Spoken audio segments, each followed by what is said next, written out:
Guys. It's me. I'm Jayar. This is the watch party. This is a late watch party, a super late watch party. And if you guys were around early, you might be able to understand why. Also, why I'm jumping in even 7 minutes sooner than I said I would. Now, as you guys usually know that the start time is noon Eastern. We go through that hour, sometimes hour 15, sometimes an hour and a half of me rambling on about the stories of the day. But there was an apocalyptic type of destruction to the stream this morning, and I couldn't find my way around it. I even asked for help from the streaming platform that I go through. Couldn't help either. So at least I felt better about the fact that it wasn't just me screwing something up or some kind of an issue on my end that I wasn't able to figure out. No one could figure it out. And after no one figured that whole thing out, it just kind of started working again. That is after I was done with TDR. So I know I have a couple more minutes. So I'm gonna just chat with you guys for a couple minutes, see if more folks can come in because I know we usually have a decent little number coming in, and I know everyone's schedules are different all over the country and wherever you guys may be watching. So I give it a couple minutes. I promise I'm getting to the stories, but at least wanted to start here because I have heard, even though the notifications about an upcoming stream gets put out there, it gets a lot more once it actually starts. So I decided to go ahead and get started. Yeah, Marsha Sneed Williams. Yes, we had issues, serious issues. So you weren't able to see the destruction of the normal position for my stream this morning. I mean, morning for the West Coast, midday for the East Coast. Um, so I have to get some of these off my test. I mean, I get up at like 6 o'clock in the morning, sometimes five, and the degree of things I go through and sift through and prep and order and plan and think. There's no script here. I think you guys can know from the fact that I do a lot of ums and ifs and as. Um, but I at least have a direction I want to go, and it's frustrating when you do all that to set this up and it just doesn't happen. So I guess I'm a bit of a crazy person. I'm gonna go ahead and do it anyway. Look, my phone's going off and everything. Um, and so all that is happening here. I want to go through a few of the stories. I'm going to skip one of them because I pretty much did it with John earlier on TDR after we didn't get anything happening. But I'm with a few more minutes for more folks to come in. Maybe you've always wanted to ask me something. Is this a brief 5 minute ask me anything before we start the stream? I don't know. I'm not sure what else to really ramble through except for the fact that I'm now hopped up on some sour Skittles rather than my normal, Nas energy drinks on Fridays, just to get me going. Oh, look, we got some regulars. You don't like my music is here. Good to see you, brother. At least folks that I recognize. Ashley 0206. I do believe I see you guys in there pretty regularly. So glad you guys are all are rolling in. Jeff Bayrint 6950. Good to see you guys. Um, Marsha, you said you believe it's technology tampering. It's weird. It's been like every other week now. It's been happening more frequently, and it's something different every time. What's up, Pendulous Dragon? I you don't see you in here chatting, but I know you from the network pretty much. Good to see you too, brother. Amsterdam cycling. Everyone is rolling in, like I said, not just in this country, but around the world. Potentially, if Amsterdam cycling is in fact from Amsterdam, as I'm seeing it, I should probably read to confirm my thoughts. Good to see you guys. It's probably evening or something. I don't know the time differences, the way these things go. But yes, 48th birthday, Nicholas is here. Nicole's here. Sorry, Nicole's here. Your 48th birthday. I just had a birthday. You're a fellow Aquarius. Good to see you. I was January 25th. I think John's birthday is coming up. He's another Aquarius. He's in mid February, beginning to mid February, I believe. Good to see you guys. Okay, I got a couple more minutes. I just want to have a couple more people come in before, so it won't be so obviously odd as I'm doing this right now. Maybe it'll be a truncated version. Maybe it won't. Maybe I'll be talking as much as I didn't think I would be. As you guys make it happen. Oh, different names. I guess I don't get a chance to look at the chat as much. So I apologize if some of you guys are actually here all the time chatting up and engaging in the chat, and I actually don't see it all that much. All this I'm running back and forth, on my own. So I'm looking at different screens. Maybe don't catch you guys as much. And also, maybe this is a good time to have this quick question because I asked it last week and never really saw any of the answers because again, wasn't able to really look. Sarah Lee said John's on the 5th, so you're only a couple days from now. Ruby Dooby Dragon. I'm glad that you're here as well too. Really fast, I want to ask you guys because again, as I was talking about the streaming service that I have, I'm doing through one thing and I stream it live. I mean, basically at the same time through YouTube. I'm wondering how many people would watch it or have a reason to. Should I even do this? You can also multi-stream it with Twitch, um, possibly Instagram, and then maybe even Substack. I'm not sure if I can do that in those, but if I can, is it worth it for me to, stretch it out to multiple other platforms at the same time? Of course, still the same stream. I guess maybe different chats would pop up in those forums, but I just don't know if it's worth it or if it makes much sense. Why not always do these things a little bit differently? Just wondering. I got a couple minutes before I'm actually got in. Twitch, Pinless, you would definitely do Twitch. I mean, at least if you know other people, it doesn't have to necessarily be yourself. If it's worth doing it that way, I haven't done it, so I'd have to definitely run a test first to see how I can manage maybe seeing and monitoring those other platforms because I guess I'd see them all coming through at the same time. But Sarah, you use YouTube. I think that's what we've cultivated here so far. Maybe other ways will get us a little bit more happening. Um, the live situation I started last at the end of June has been fun. It's more of my natural approach to how I go through these types of things. So Twitch, yes, okay, maybe Twitch at least is a starting point. You don't like my music, says OBS. Yeah, I mean, I can do it through what I've got, which is by the way, it's Riverside. And then you can actually stream directly on Riverside. So if there's an audience on Riverside, you can actually do it there too. I just hadn't known much about this platform there until I discovered it and started using it for the purpose of going through all these other avenues. Uh, you're right, Jeffrey Brent.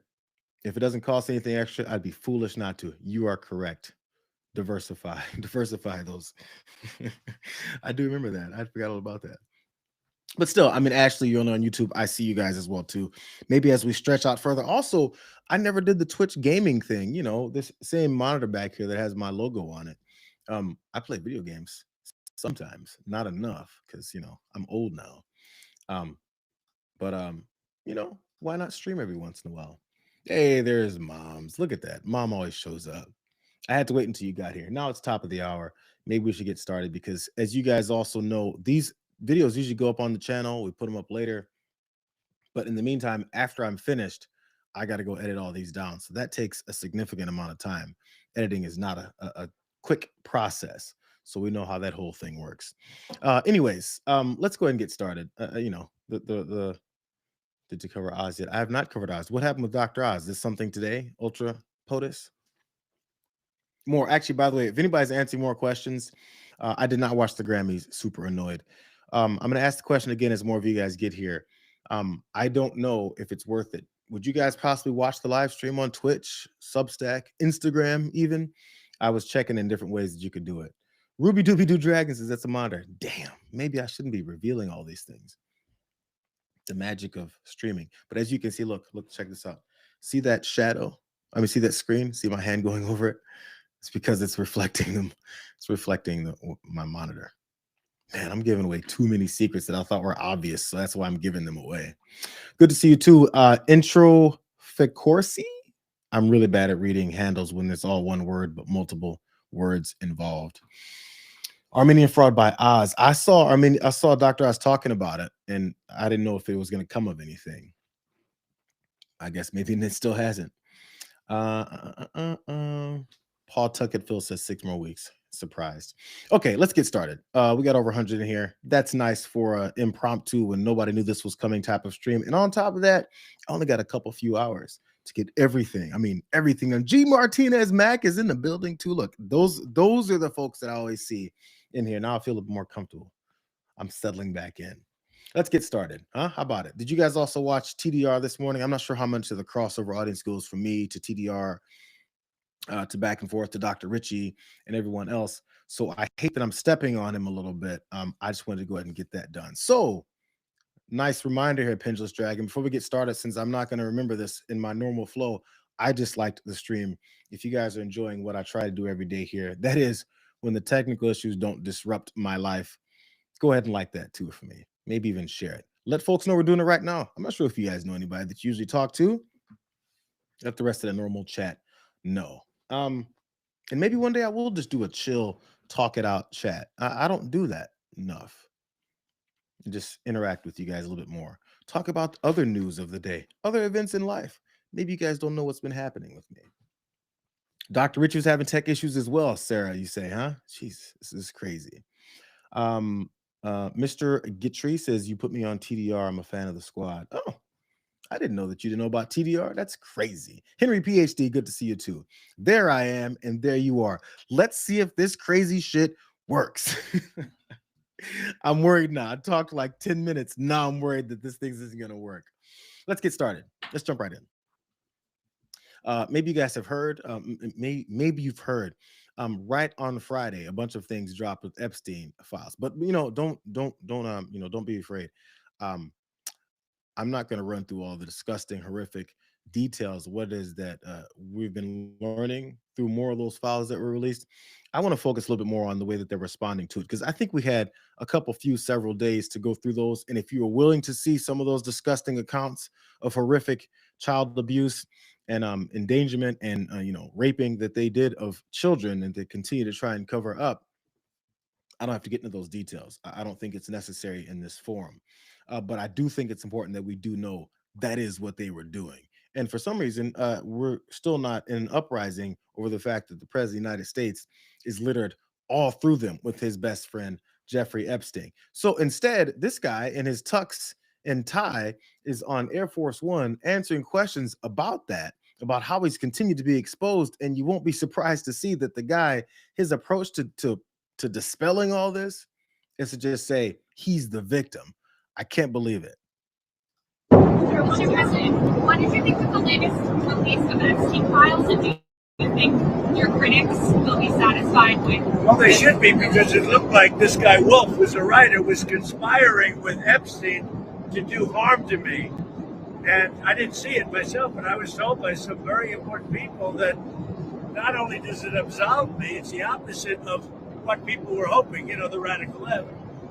That Wolf, who's a third-rate writer, was conspiring with Jeffrey Epstein to hurt me, politically or otherwise, and that came through loud and clear. So we'll probably sue Wolf on that.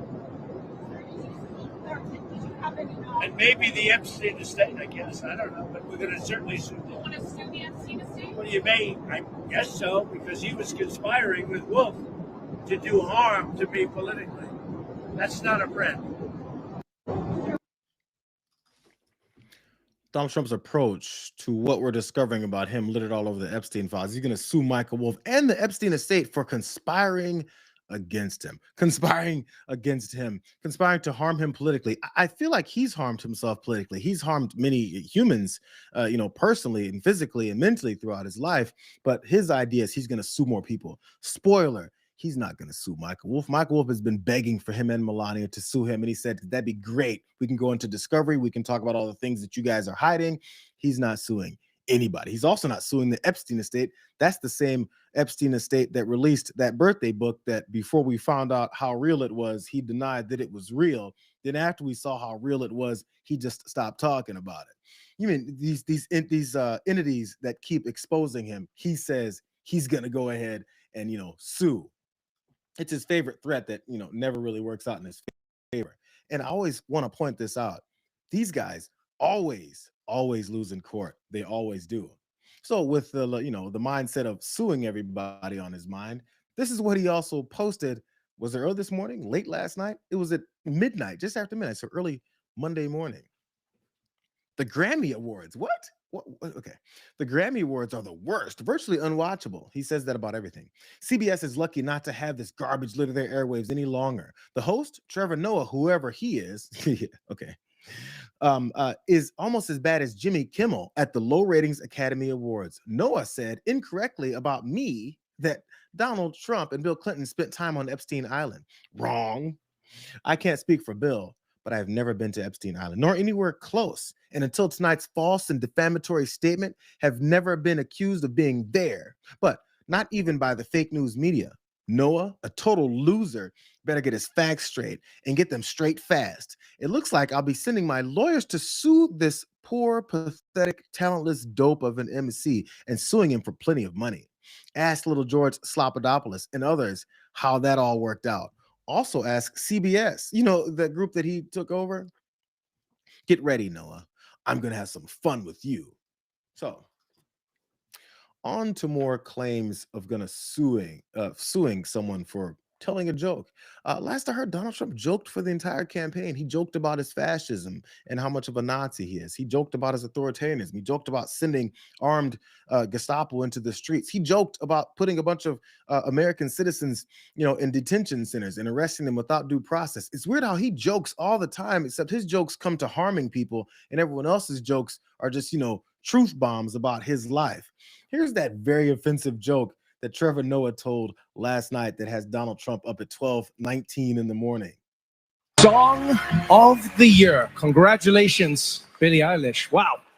That is a Grammy that every artist wants, almost as much as Trump wants Greenland, which makes sense. I mean, because Epstein's island is gone, he needs a new one to hang out with Bill Clinton. So, oh, I told you it's my last year. What are you going to do about it? I think the "what are you gonna do about it" line is what maybe pissed him off the most, because you know this guy's he's minuscule, so he feels like he always has to go after those challenges, which he always loses. By the way, I want to remind everyone again: James Comey is no longer indicted. Neither is Letitia James. 3 times they tried with grand jury indictments, didn't work.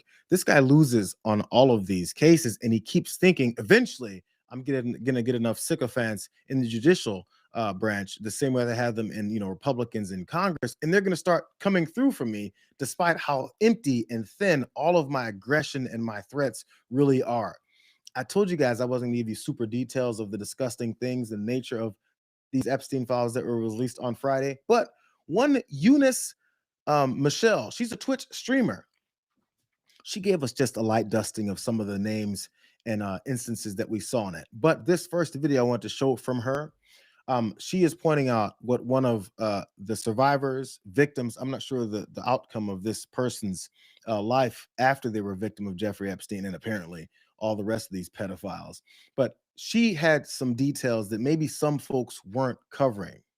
Guys, I just spent 8 hours on my stream going through the Epstein files, and I found the most damning information against Trump that no one's talking about because you cannot keyword search it. There are multiple files of journal entries made by a 16-year-old girl where she's writing in code and she's using collages from magazines to explain the abuse that was dealt upon her by Epstein and his friends. All of her writing is written in a way where you have to read it down and then diagonally and then down and then diagonally. So for example, this right here says like Mar-a-Lago, and you can see that because they transcribe it in the next page. The transcription for that last page reads, like Mar-a-Lago, where I see Mr. Joe and Mrs. Ann. I found a separate PDF file that you can't keyword search because they purposely didn't transcribe it. But right here it says, does this lady know you can't have any dignity if you've been with him? I know I have none, only Skittles. And then it says magazine cutout of Ivana Trump. And she has these disturbing magazine cutouts everywhere. For example, right here, she cut out, it's good to be little. And she crossed out the word good and put bad. They also redacted some of these, so if you want to find them, you need the exact PDF names to search, and I'll put them right here. But I highly recommend everyone read them. There's some crazy stuff in there about how Epstein impregnated her multiple times and then forced her to get late-term abortions. Those are a couple of the details that that Twitch streamer Yumi, I'm sorry, I said Eunice, Yumi Michelle went through, that honestly aren't even that surprising anymore. Those are some of the more mild things, but that specific about one of those victims writing in whatever journal or messages to probably convey some of the atrocities that she had to endure at the hands of, you know, these criminals, these horrific evil people that they always say is someone else and not them.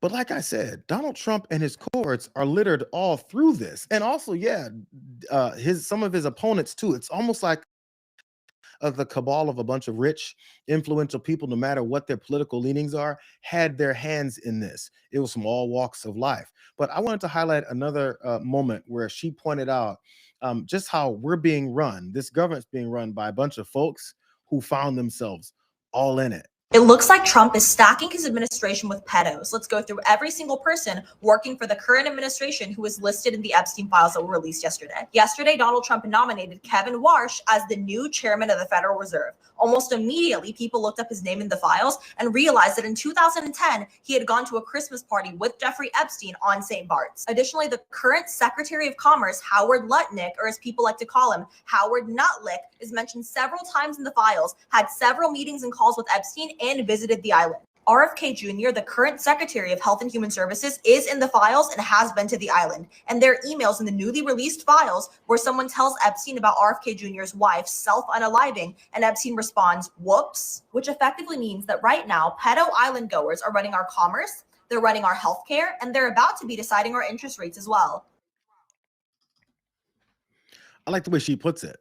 We keep forgetting these folks are influential, and then they're leaning all that influence on our lives, and we're supposed to trust them. This is why the cover up is it has the extent that it is, because every time Howard Lutnick is going to put his face in front of a camera and try and sell us some snake oil, someone should ask him, so you lied about how you ran away from Jeffrey Epstein after you heard about his massage tables, and you leaned over to your wife and said, let's get the hell out of here, because you're a liar. So therefore, since you were lying about that, what did you do with Jeffrey Epstein? Not that I know for sure, but I do know that you're an effing liar. How come you lied about that, Howie? And also his nomination of this guy to be a to be a part of the Treasury to replace what's his name that he hates so much all the time.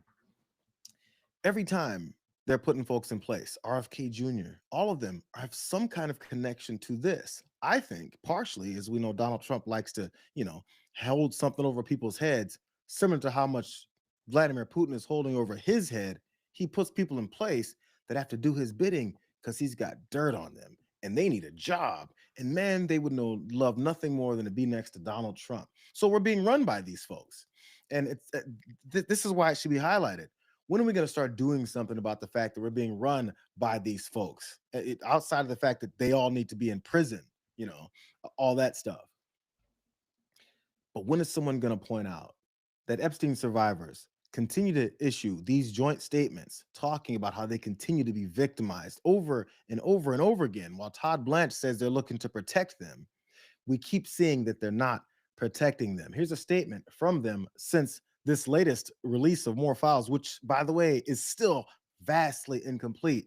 They said this latest release of Jeffrey Epstein files is being sold as transparency, but what it actually does is expose survivors. Once again, survivors are having their names and identifying information exposed, while the men who abused us remain hidden and protected.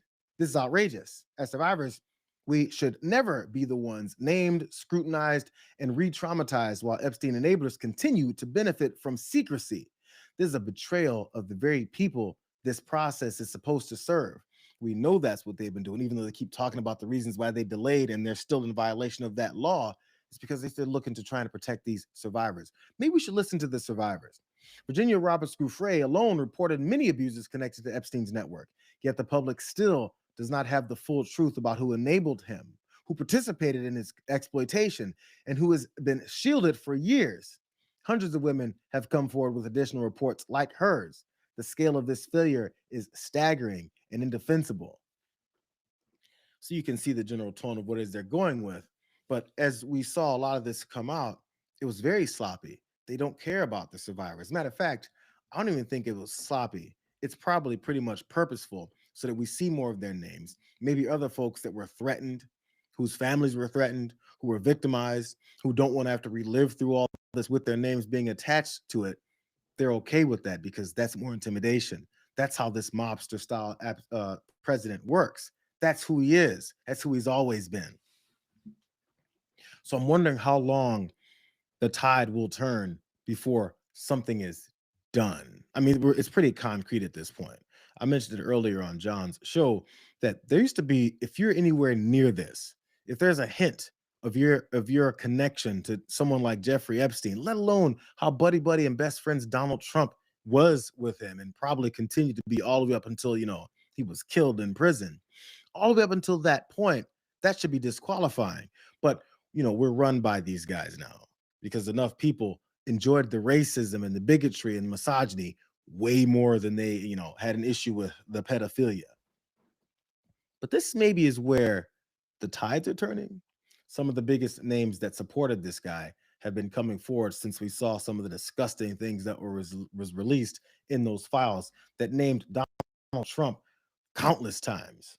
Here's Ryan Garcia. If you guys don't know who Ryan Garcia is, he's a boxer. I'm not sure if he retired. I heard him mention it at some point. Big name boxer, made tons of money. Was very vocal about how he liked him some Donald Trump because that was, I guess, the demographic that he was going for. Younger guys who were like, oh, he's such a badass, not realizing that, he's actually, a pedophile. Still, Ryan Garcia posted this after seeing it. He's highly religious. He said, this is my public declaration and announcement. I'm reclining my past support for Donald Trump. Maybe it's rescinding. I don't know. Anyone that was involved in anything to do with that island and what they were doing, I just can't support in any way. Children need to be protected. Everyone knew better. Fuck that. Justice for all, he says. By the way, Ryan Garcia went through several posts about how he's distancing himself from Donald Trump. I'm not sure if he started it before that, and this is the concrete. I won't go through all of them, but I'm going to go through a couple more, just two more. He also said this world is run by satanic pedophiles. The elites know their ruler is Satan. They sacrifice to demons so they can continue their power. God sends in his warriors. Not conspiracy. We are in a spiritual battle of good and evil. Open your eyes.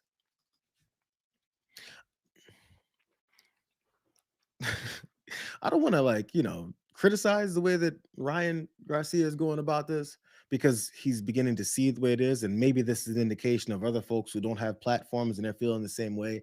But I'm not sure how it really works when people say things like, their pedophilia and their victimization of children and, murder and threats and mobsters type of behavior, how that, is thriving through Satan. It's like a movie where, they figure that they get some kind of supernatural power. It's weird. How do you get supernatural power from victimizing children? It's one of the things I feel like we see in movies, but still, I don't think we need to make it like it's some kind of a strengthening process. These guys are monsters.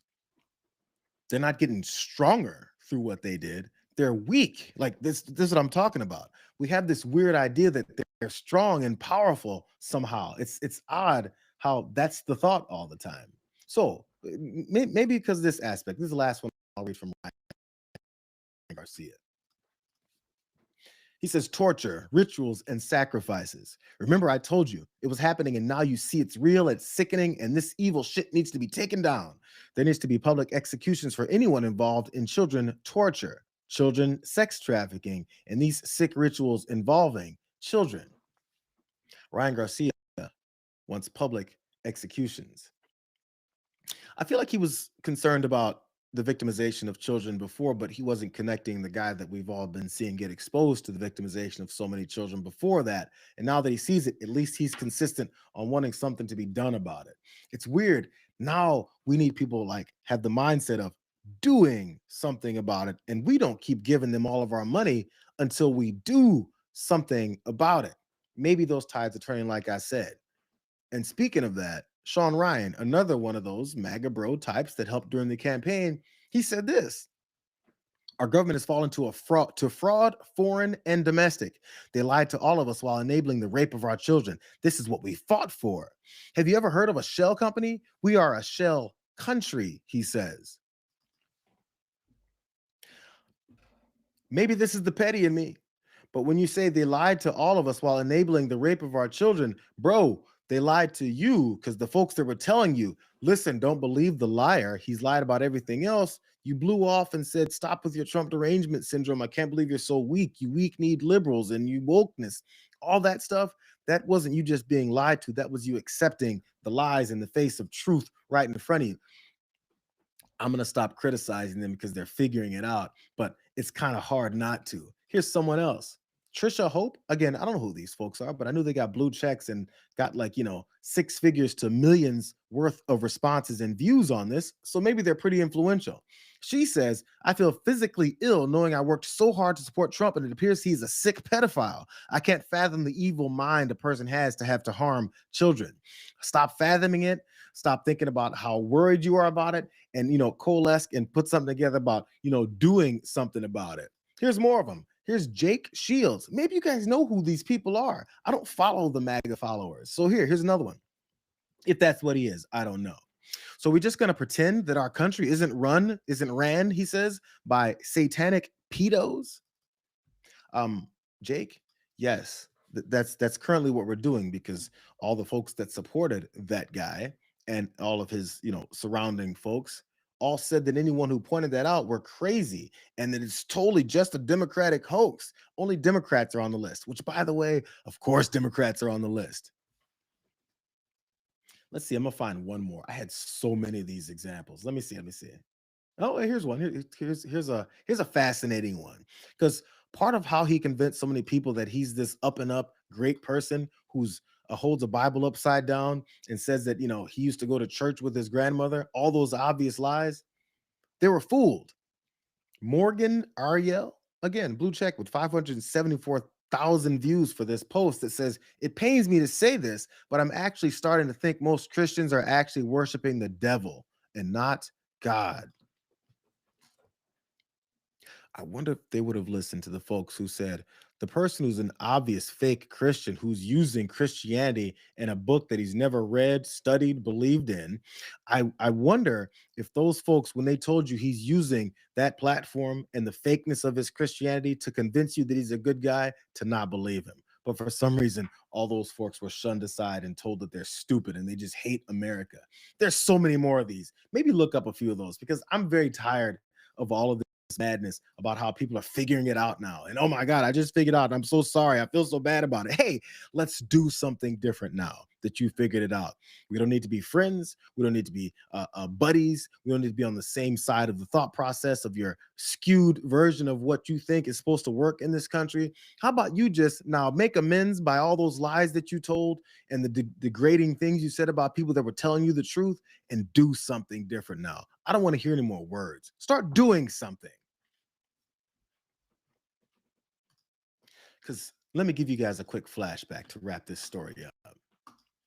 This is the guy back in October of 2025 when folks saw him say this and say, I think he's talking about the evil shit he's always done. And you still pushed people aside and said, enough with your Trump derangement syndrome. It's weird how you've caught it now. Go ahead. You had talked a couple weeks ago, you were doing an interview, and you talked about how you hope to end the war in Ukraine because it might help you get into heaven. How does this help? Does this help? I mean, I'm being a little cute. I don't think there's anything going to get me in heaven. Okay, I really don't. I think I'm not maybe heaven bound. I may be in heaven right now as we fly an Air Force One. I'm not sure I'm going to be able to make heaven. But go ahead. This guy's been talking about how he's worried about dying because he's not sure what's going to happen to his soul. He doesn't believe in any souls. He just doesn't know what's going to happen. But when folks pointed out that he sent out emails talking about how he doesn't know where he's going to go, heaven or hell, and maybe you should help me fundraise off it because he doesn't care. It was seen as, hyperventilating over pointing out how his conscience is starting to think about how he's aging, and the spots on the back of his hand and the swollen ankles are starting to be signs of him deteriorating, that his mind's starting to go. When those folks pointed out, yo, your time's running out, and it's obvious that you're thinking about your life, maybe he's thinking about all the disgusting things he's done that is now being exposed, that people are starting to realize, wow, it's like he told us this the whole time. It's like when we saw him on that Access, I think it was an Access Hollywood or some Entertainment Tonight type of video, where he's talking about how a 12-year-old is going to be dating her soon. All these things that he's always shown us about him, and then you refused to believe. It's written right in front of your faces now. I'm sorry, it's blacked out with a bunch of censorship from Todd Blanche and Pam Bondi, but we still know it. Let's move on to one of those losers themselves. Let's start with Todd Blanche. This is how the cover up is supposed to continue with him. Even though the tides seem to be changing, they're probably going to be a whole different kind of distraction to keep us back from this, to ping pong us back and forth between, wars, destruction of treaties and partnerships and allies, to our economy, to back to Epstein files. Every distraction is also something that's even worse than the previous distraction. Isn't it weird how that works? For some reason, Todd Blanche went over on Sunday shows to try and explain away the disgusting things that were revealed in the Epstein files, which, by the way, still haven't even completely been released because he's still hiding probably the worst. And that's hard to say considering what we've seen. Here's his weird scowl on ABC this week. Your release on Friday has already received a response from the victims, from Jeffrey Epstein's victims. I want to show the statement right now. It says, survivors are having their names and identifying information exposed while the men who abuse us remain hidden and protected. This is outrageous. The Justice Department cannot claim it is finishing releasing files until every legally required document is released and every abuser and enabler is fully exposed. Will there be more releases? I mean, look, first of all, we took great pains, as I explained on Friday, to make sure that we protected victims. We are talking about a review of 3.5 million pieces of paper that were released on Friday. Every time we hear from a victim or their lawyer that they believe that their name was not properly redacted, we immediately rectify that. And the numbers we're talking about, just so the American people understand, we're talking about 0.001% of all the materials. And we knew this. I said this on Friday, that of course the nature of this type of review was the volume of materials that were reviewed, that there would be times when this happened. And so we're working hard to make sure that we fix that. And I expect that will continue. Will more documents? Pause for a second. Calm down. Wait a second. The question was, he showed him a bit of that survivor's letter about how they're sick of being exposed, and then all the folks who did that and victimized them continue to be hidden under this guy's face. But when are there going to be more releases, is what George Stephanopoulos asked. I'm like waiting for that answer. I'm not sure when he's going to let us know when they're going to do something more about that. I saw him completely ignore all the survivors that they said they're working so hard to make sure that they protect. He doesn't care about any of that stuff. He cares about protecting Donald effing Trump. Here's the second half of that follow-up from George Stephanopoulos. Be released? We have released, there are a small number of documents, as I said on Friday, that we're waiting for a judge to say we're allowed to release because of a protective order. But this review is over. I mean, we reviewed over 6 million pieces of paper, thousands of videos, tens of thousands of images, and which is what the statute required us to do. It's interesting. Leadership on the Hill, Congressman Massey, Senator Schumer are quick to complain. There is no way they have spent any time looking at the materials we produce, because I know the materials we produced them on Friday. By Saturday, they're already complaining about what we did. And by the way, apparently Massey and others wrote a letter to come and review unredacted materials. I didn't get that letter yet. They leaked it to the press before they actually sent it to me. But yeah, that's absolutely totally fine. We have nothing to hide. We have nothing to hide. We never did. And our doors are open if they want to come and review any of the materials that we produced.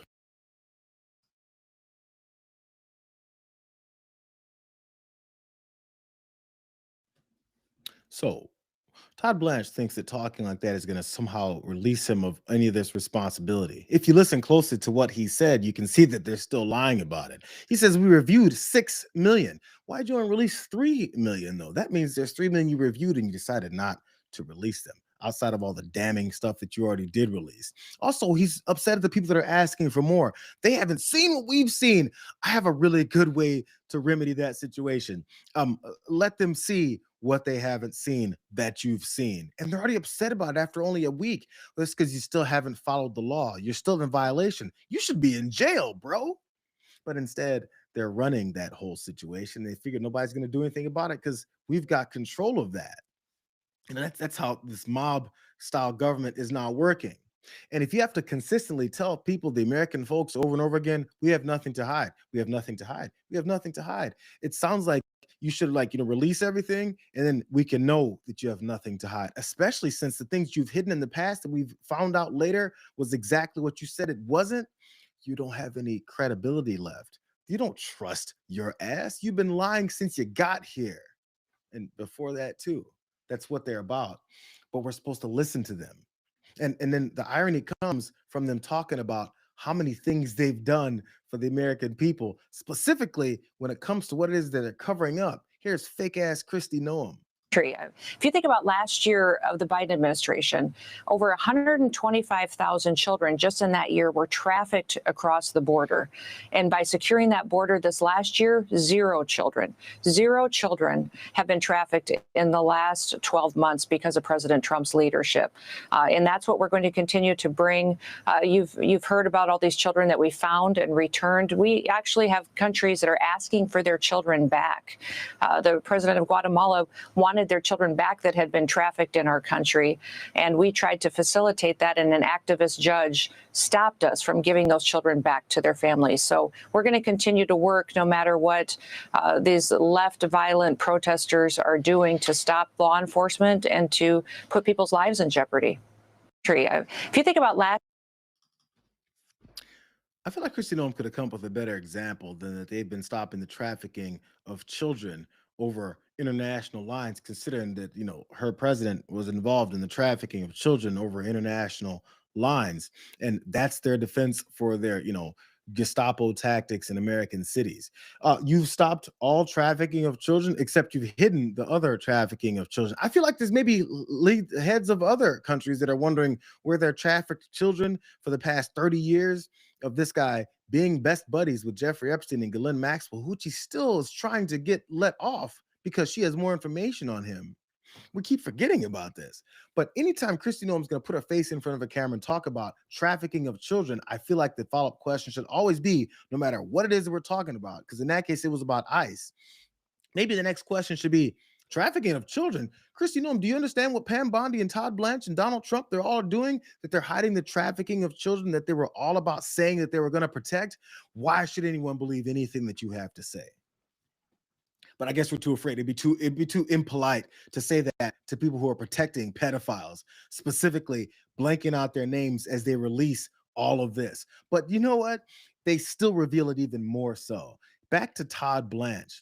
He's going to describe how disgusting the things are, and no one's really going to point out, bro, this is what you're covering up for. Any depiction of CSAM or child pornography was obviously excluded. Anything that would jeopardize an active federal investigation. And finally, anything that depicts or contain images of death, physical abuse, or injury, also not produced. This is supposed to make him look good, that they made sure they censored death, physical abuse, or injury. So if you've censored death, physical abuse, or injury, cool. We don't need to see all that. What we should see is why you're censoring the names of the people responsible for death, physical abuse, or injury. It sounds like you're a bad guy. You know the stuff that you're covering these guys from doing. You're telling us the things that you're covering from these guys that they were doing, but you're not going to let us know who they were. And you're going to shun everyone that says, when are you going to release the rest of it? When are you going to let us know who these people are? When are you going to investigate these allegations and these court filings and accusations? When are you going to do something about the fact that you hid who it is that's responsible for, again, death, physical abuse, and injury? You can't say it's not there. Even though Cash Patches Patel said that there's no other culprits except for Ghislaine Maxwell and Jeffrey Epstein, despite the fact that everyone knows that was a lie. When is he going to prison? Maybe he can share a cell with, Mike Johnson, who's like the #1 water carrier liar for this administration. President Trump's name appears throughout the Epstein files, including in many of the new documents released this week. Now, we want to stress appearing in the Epstein files does not amount to or imply criminal wrongdoing. But do you have any outstanding questions, given that, about the relationship between President Trump and Jeffrey Epstein? I do not. I mean, I've spoken to the president about this privately and personally many times, and he's spoken very candidly and openly to the public. He says the same things privately that he does publicly. He's never had any concern about that. Remember, President Trump was one of the first people that called Epstein out. He kicked him out of Mar-a-Lago off the property because he heard of some of the nefarious things he was engaged in. He's never had any concern about that at all. He did at one point call these files a Democratic hoax. But let me ask you about something. Well, what he said specifically was the hoax of the Democrats trying to turn this into a political issue and use it against him. President Trump's name. It's kind of impossible to turn something like this to be used against Donald Trump when, if you just look at what's in this, it is what turns you against Donald Trump. I mean, ask some of these MAGAs, the bro MAGAs that are now out against this. It's like it turned them against him because what they read and what they saw is exactly what this guy said he was looking to expose and get. Oddly, as spineless Mike Johnson says, making it political. Every time Donald Trump brings this up, outside of being a Democratic hoax, he talks about Democrats, the only ones that were in it. That sounds political to me, Mike. He's smarter than that, but he doesn't think anyone else is to really see the holes in his story. But for some reason, Kristen Walker's like, oh, good answer. Let's move on to the next thing. Rather than, yeah, Mike, Speaker, that doesn't make any sense. What you just said doesn't make any sense. Can you answer the question now? Why do you have any confidence in the fact that this guy has nothing to do with this and it's somehow a Democratic hoax looking to get him based off of what we're seeing in the damn files? How does that make any sense? It's weird how, you know, the survivors, the victims, the people that were murdered, how they maybe are trying to get to Donald Trump politically. And Mike Johnson, Christian MAGA Mike Johnson, Moses over here, who says he runs his whole political life based off of the Bible. I'd like for him to cite the part of the Bible where it says you're supposed to cover for pedophiles, because that's what Mike Johnson is doing right now. So lastly here, again, I'm still trying to figure out why Todd Blanche talked himself into circles on all of these Sunday shows. He went to CNN next. I'm not sure the order he did it in, but let's finish here with this stupid effing look on his face and trying to hide what's obviously right in front of our faces. Dana Bash, I think, had a couple decent follow-ups. I think she's actually pissed about this. Among these new files is a list compiled by the FBI just in August of numerous salacious and, to be really clear, unverified allegations about President Trump. Why did the FBI create this list last year, and have all of these claims been investigated by the DOJ? So look, it's not about President Trump. It's about a ton of people, multiple people that were, quote, in the Epstein files. And what I think folks will see when they review the materials we released is that there have been hundreds of calls made to the FBI where allegations are made by either anonymous individuals or people who are very quickly determined to not be credible, whether it's the nature of what they're saying or the fact they won't provide any information or corroboration. And that's part of the Epstein files. So go ahead. I understand that. But the fact that you created a list, the FBI created a list about the allegations against President Trump, it is certainly noteworthy. I mean, he's a sitting president. And the question is whether or not the DOJ, but the question is, and I'm not saying that they're verified at all. And that's what my question is to you. Did you look into what you have on those lists? Yes, of course, but what you're not being fair in that question, because that index, that list you're talking about, was not just President Trump.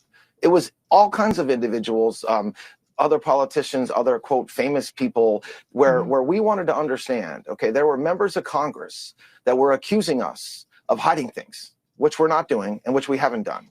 And so we wanted to understand why and where that was coming from. And it turns out there was a number of claims made by either, like I said, anonymous people or somebody, for example, calling and saying, I used to have a roommate who told me this sensational story. So just, you know, obviously that's not something that can be really investigated, right? What's your roommate's name? I don't remember.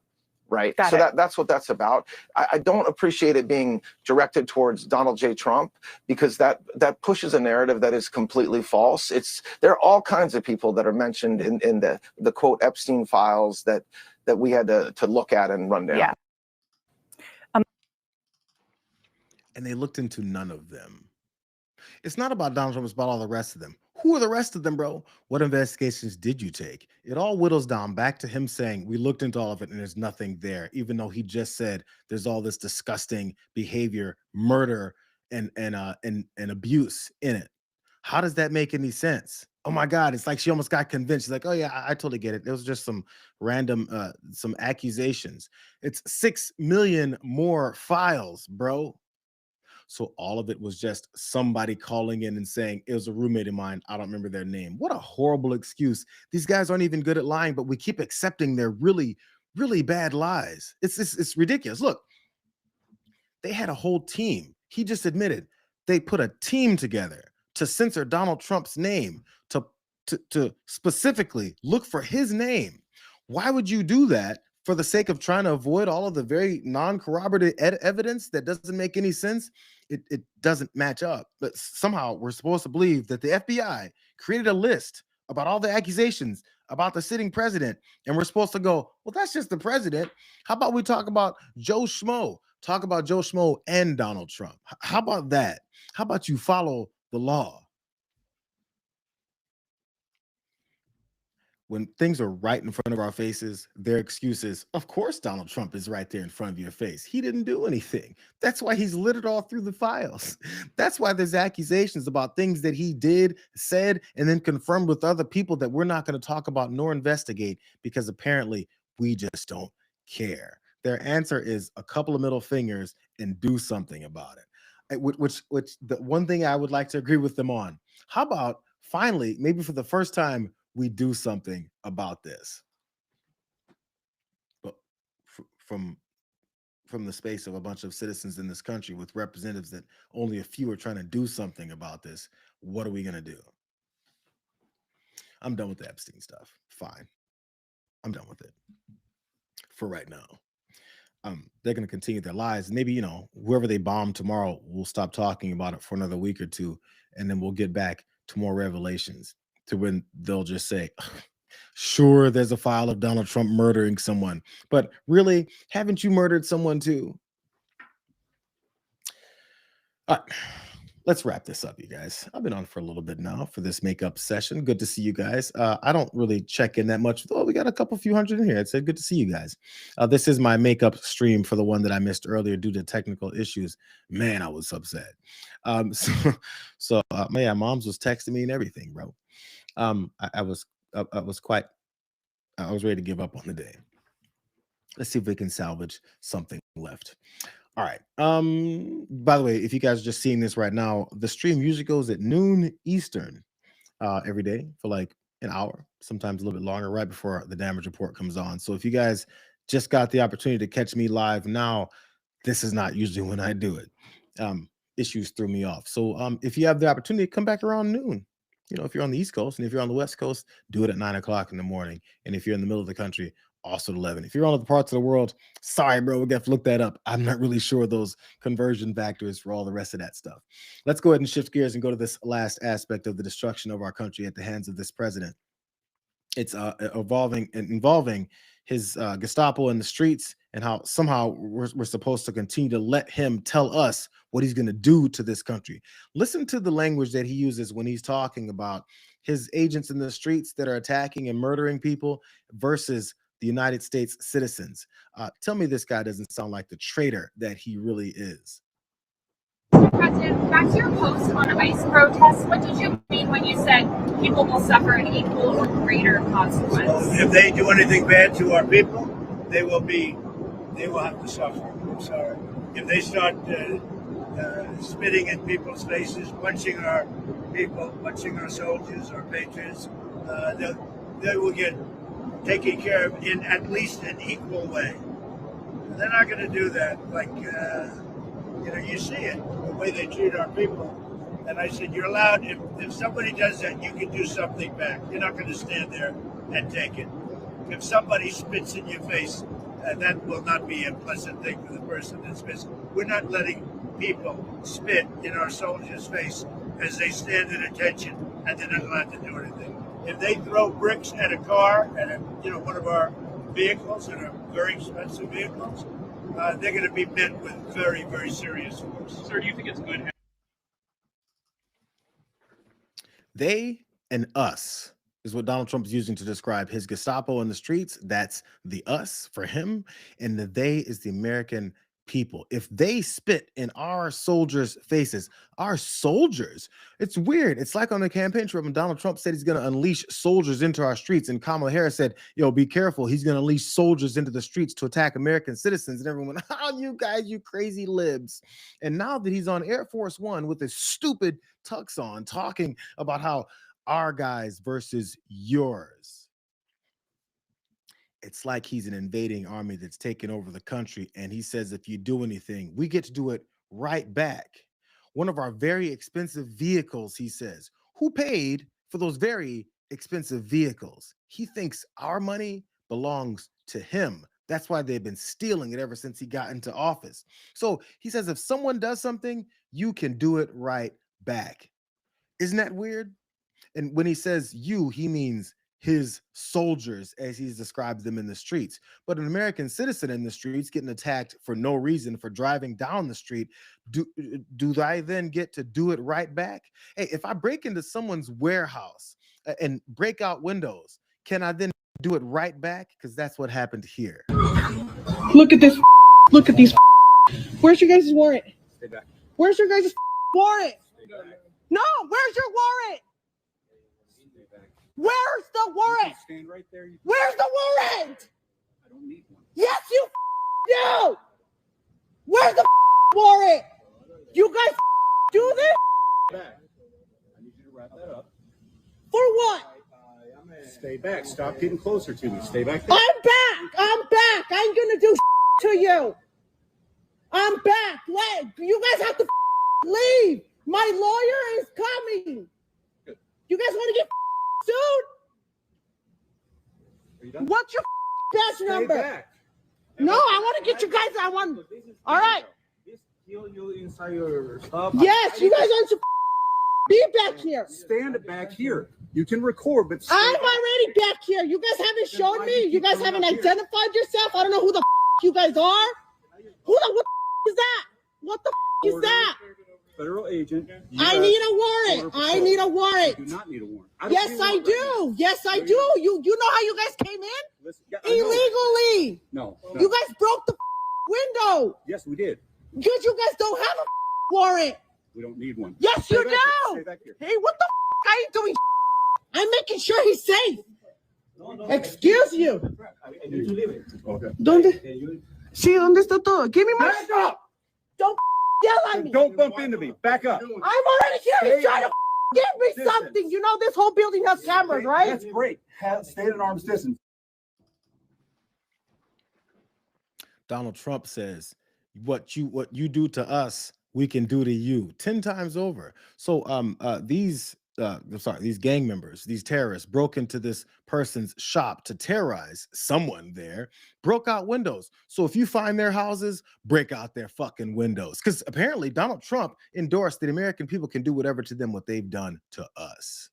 And you don't need a warrant. He said it 7 times. I don't need a warrant. I do what I want. This is an occupied country with a fascist takeover right now. What are you talking about? Do what I want. So as she screams, it's somehow threatening to these cowards. Now they're afraid. Get back. I mean, you might touch me. Oh my God, you step on my toes and it might break off. Somehow that's acceptable. This is what they're looking for. Someone should have knocked his. Let's move on to this next video. Because since we're talking about how people are being labeled and how he can do whatever he wants, which oddly, after he said he can do whatever he wants, he just left anyway and got a little bit, bristly about the fact that he was forced out of there because he was caught in the act. After she told him there's cameras, suddenly their coward asses are running away. But this is how Kristi Noem describes the person like that who just discovered thieves, terrorists, gang members in their shop. Run TSA and keep our airlines and air traffic control safe. All of those are jobs of the Department of Homeland Security that we need to continue to push on, even though we have these violent monsters that are attacking law enforcement every day, continuing to use their tactics. We will outsmart them, and we will make sure that we keeping America safe. Well, Run TSA and keep our airlines and air. The victims of these invasions They're monsters. Kristi Noem, head of DHS, says that they're violent monsters that apparently are having guns put in their faces, or are getting snatched out of cars, having their doors kicked in, having their business windows broken out. Who's paying for that? And afterwards, all of these expensive cars that Donald Trump is talking about only belong to them, even though they're paid for by us. Somehow we have to worry about that. So compare what just happened versus what it is that Kristi Noem called American citizens that are being attacked, and how they also approach said American citizens. I think someone needs to call 911. They are seriously like attacking me. We'll call 911 right now. Yep. What's your location? Call 911. I'm right at the corner of Jefferson.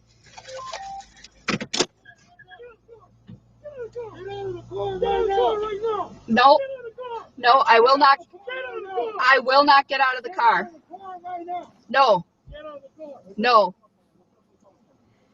I will not get out of the car. You guys, I need CEOs here Get now. out of the car. No, I Get out of will not get out of the car. You Get out of can't the do fucking this. car. Get your hands off of me. Get your fucking hands off me. Get your hands off me. I am not doing shit. I am observing. I am observing. I have not done anything.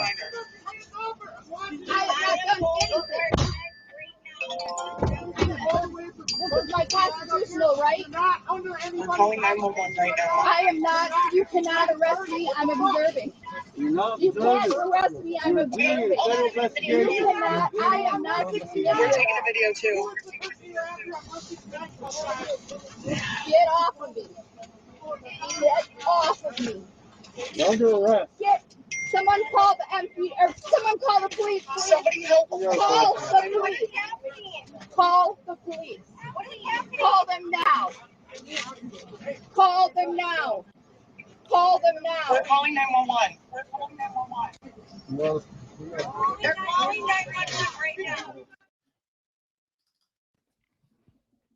Violent monsters, Kristi Noem calls that woman who just got attacked by 3 violent monsters who jumped out of a car after they swerved in front of her with guns drawn before they finished opening the damn doors.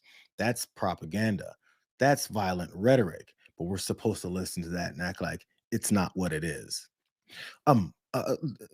Let's not forget, the 3 of them walked in front of her car.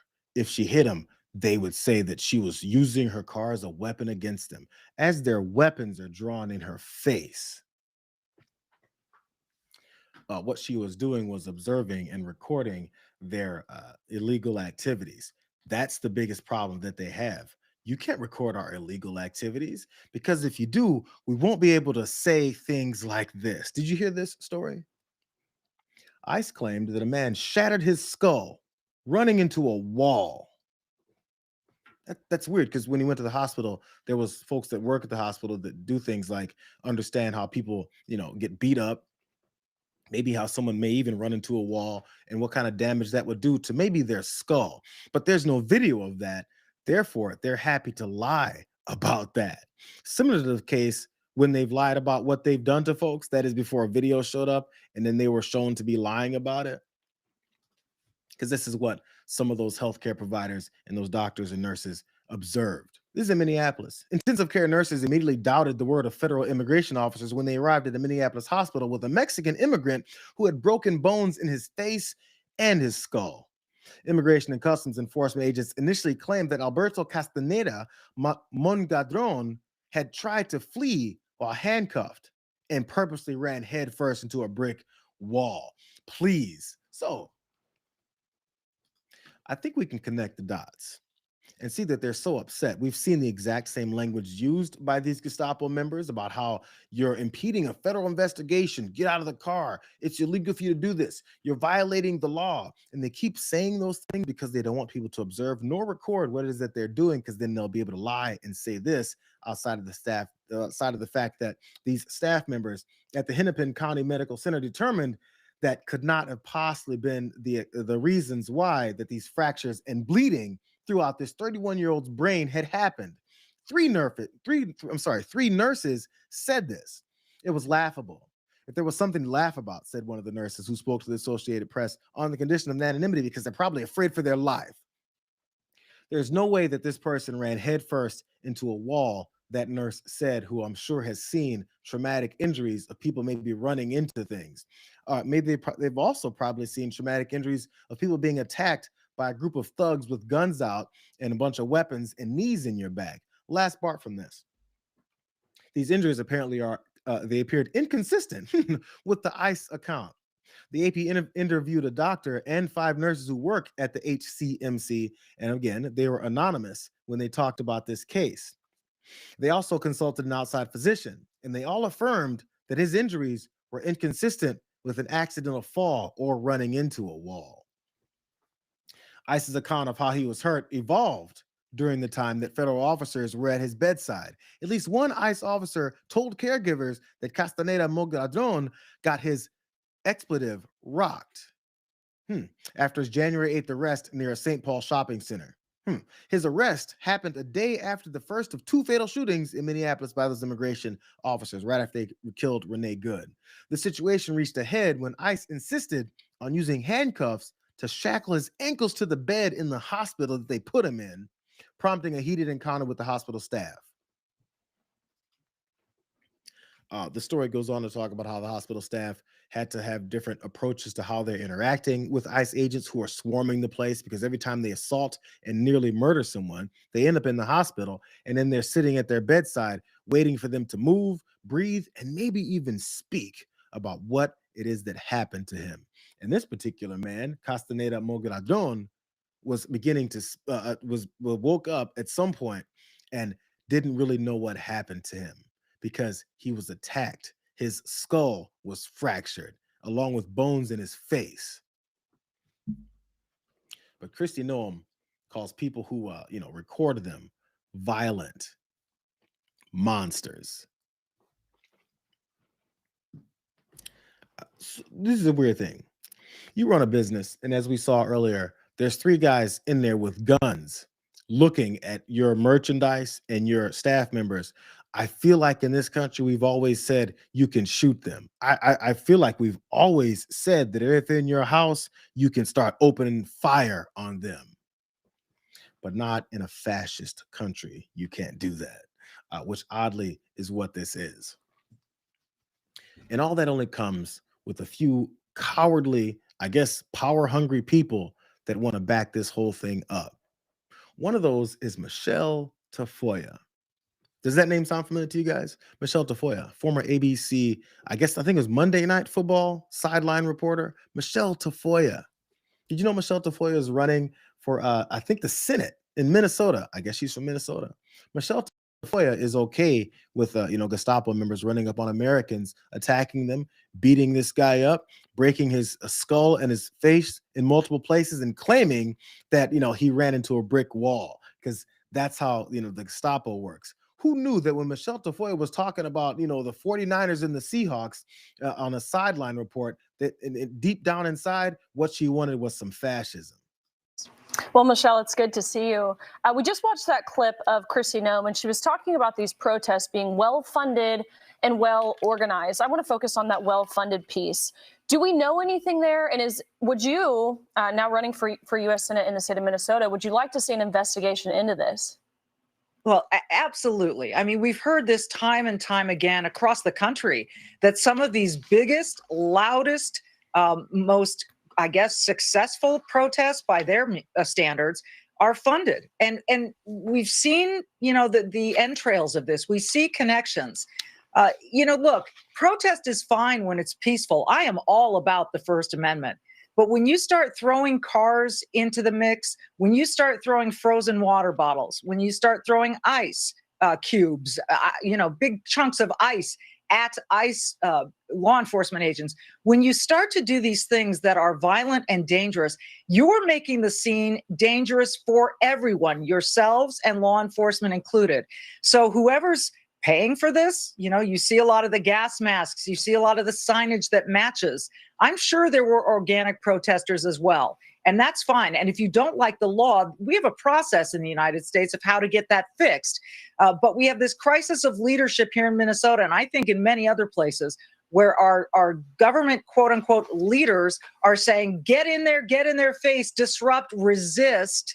And this is just laying the foundation for a really dangerous situation for everyone. This crisis of leadership is why I'm running for United States Senate. In order to run as a MAGA person, you have to be in favor of the Gestapo. She's concerned about ice in water bottles. She's concerned about people shouting too loudly. She's concerned about people wearing gas masks. Why would anybody need gas masks in the face of people who are gassing American citizens? It's always the people who are in preparation for the attacks coming from the people that Michelle Tafoya, for some reason, is all about watching. She likes to see bloodshed. She wants to see people be attacked. And when they, decide not to be attacked, she calls it like, resist and save your life. She's against, and somehow that's going to get her a seat in the minute for us in the Senate for Minnesota. Somehow she thinks that's going to work. Who really knew? I mean, maybe other folks did know, because I do remember hearing Michelle Tafoya start saying ridiculous things a few years ago, and in order to really launch her political career, which I'm not sure why she needs that, it has to entail attacking American citizens. Seth Moulton had previously talked about how cowardly these folks are that continue to attack folks in the streets. And he went on with Sean Hannity. It's another water carrier. I like this back and forth fight that they had. So I just want to highlight just exactly maybe the way you handle these type of, fascists that find themselves on TV running the propaganda for this administration. People you who didn't should make be that prosecuted. qualification. That's not You hard. didn't make that I distinction. don't have a problem. You did not saying, make Sean, that wait, Sean, distinction. you're not letting me answer the question. I don't have a problem saying that the people you are scrolling on my screen should be prosecuted because they broke the law. I don't understand why the right has such a problem saying that federal officials who break the law should be prosecuted. And candidly, yes, I do think if you're wearing a mask trying to enforce the law, you think you're above it, you're a coward. I don't have a problem saying that. When I served in Iraq and people were actually shooting at me, I never wore a mask. People said lots of mean things to me. I never wore a mask. People assaulted me with that. They tried to kill me too, but when they assaulted us, we didn't turn around and murder them. That's just There's acting an as a professional. 8,000% And I think we should have that expectation of law enforcement. Let me help you with the. He completely ignores everything that he's saying. I mean, in a war zone, which, by the way, a war that he went and fought in the name of another one of these illegal invasions where we're attacking folks. Maybe he understood, as he's standing there getting yelled at and shouted at, Seth Moulton at least, understanding maybe the reasons why they're yelling and shouting at you and almost trying to kill you is because we've invaded their country. One of those things that we tend to always do. But Seth Moulton at least had a response talking about his experience in the Marines and what they would normally allow to happen versus these thugs in the streets that continue to attack American citizens. I just want to replay it for you guys because this happened maybe a week ago, maybe right after. I think it was right after Alex Preddy was murdered in the streets too. This is what got Sean Hannity's feathers all ruffled. What we just saw this morning on the streets of Minneapolis is another outright murder by federal officials. And let me just be clear. Those federal ICE officers are absolute cowards. I'm a Marine veteran standing here telling you to your face they are unprofessional, pathetic cowards. Because if a Marine, an 18-year-old Marine, did that in Iraq in the middle of a war zone, he would be court-martialed because it is murder. And you pathetic little cowards who have to wear face masks because you're so damn scared couldn't even effectively wrestle a guy to the ground, so you needed to shoot him. This is why ICE needs to be prosecuted. Yeah, I voted to defund it, but ICE, you need to be prosecuted. And Director Lyons, who's running ICE right now, I hope you're hearing this from this Marine to you. You guys are criminal thugs. You need to be held accountable to the law if you think you can enforce it. And you need to be prosecuted right now.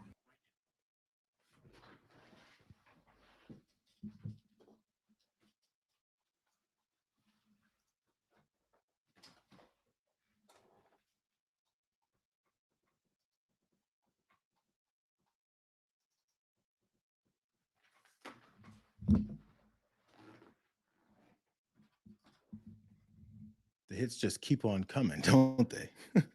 So Seth Moulton, that's what pissed off Sean Hannity to feel like he had to jump back and have him on, which I don't know, man. I'm not sure how many people Seth Moulton really thought that he was going to convince by going on Sean Hannity's show to talk about reality versus the propaganda that they keep on spewing in everyone's faces. But, you know, maybe the comparison about the Marines and what he's seen in war zones would convince them is what he thought would happen. But just like what we've seen throughout, you know, decades and decades of people like this, like, you know, Sean Hannity saying support the troops, despite all the things that, you know, we do with our troops. Support the troops. That is until one of those troops says this is what's protocol and this is what a war crime is, especially in American streets. He just doesn't care. One more piece from their argument back and forth. But just as much as you do, and Well, then let's have I an think time will investigation. tell. I'm glad the president has backtracked and Right. actually started. I think an you should investigation on it. apologize for your broad sweeping generalizations because you're inciting and you're putting their lives at risk, and you should know better. You should know I think you better. should apologize for defending the administration when they call these protesters domestic terrorists. They're the ones That's what I arresting think all you the bad guys, except you're making it hard for them. Wait. This Appreciate VA you. nurse was I such a bad appreciate you guy? being with us. The Thank VA you. nurse was a Semper bad guy? Fi. Thank you for your service. But just as maybe saying simplify was something you could get him to not tell you how you're lying to his face about all the bad guys. This is what arguments look like, you know, when you have arguments with people who aren't looking to argue or even have a debate or have any kind of mindset of what is it they're going to do in normalcy and reality, but to try and push a propaganda push for Donald F. and Trump. Sean Hannity like lives on his knees. Last thing, this is just something that came across that I thought was pretty fun. As you know, these attacks happen, and we've seen the switch happen in Minneapolis from Greg Bovino to then Tom Homan, and then the same tactics will continue to be used if not getting ramped up any further because they're doing what Donald Trump wants them to, and you know he's a murderer. So since that's the case, I want to show you guys where Greg Bovino has been, and also maybe where Greg Bovino is heading. We might as well finish on like a light note, right? A fun moment. Team, behind me are a few individuals there. That's the original Turn and Burn, the folks that helped make America. But you know what? I'm very proud of what you, the Mean Green Machine, are doing in Minneapolis right now, just like you've done it across the United States over these past tough 9 months. And I want you to know that you're the modern day equivalent. Turn and Burn makes me very proud. I also want you to know that I've got your back now and always. I love you, I support you, and I salute you.